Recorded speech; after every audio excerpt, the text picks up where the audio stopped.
Today we're showing you how to make spaghetti squash and lentils. You're going to start with a very sharp knife and cut your spaghetti squash in half. You'll notice that some of my seeds sprouted on the inside. That's totally normal. We're just going to scoop out the seeds and the sprouts and make sure that the whole inside is clean. That just means it was a little ripe. Now we're going to place the cut side down on the baking sheet and coat it with olive oil, salt, and pepper. I like to add some minced garlic too.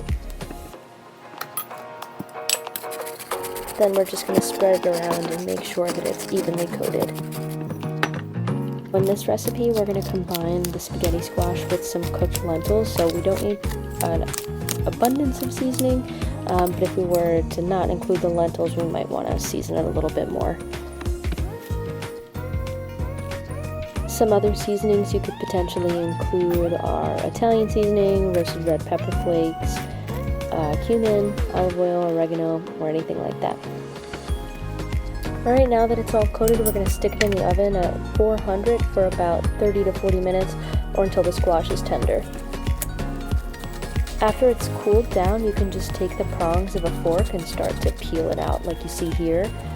This is a really easy thing to do. It takes a little bit of elbow grease, but it's easy enough to do, and then you end up with a ton of spaghetti squash.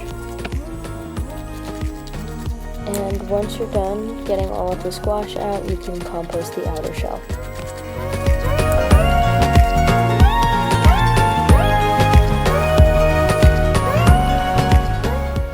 While the spaghetti squash is roasting in the oven, we're going to start to prepare our lentils.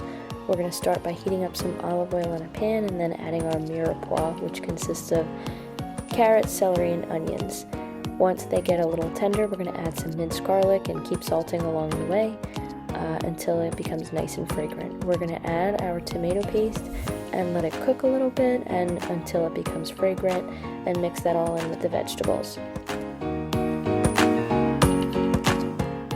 From there, we're going to add our dried lentils. We're using green lentils, and cover it with vegetable stock. If you don't have vegetable stock, you can definitely use water, that'll be fine, but make sure that it's all nice and coated and the tomato paste is spread out.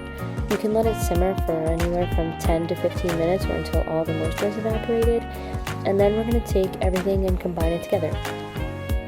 Our spaghetti squash, our cooked lentils, and then optionally we're going to coat it with a tahini dressing. I'll link that in the description below. Mix it all together and it's going to be loaded with flavor. This is great for meal prep, for easy lunch meals, super satisfying, not too heavy, and for the full recipe check out the link in the description. Thanks, bye!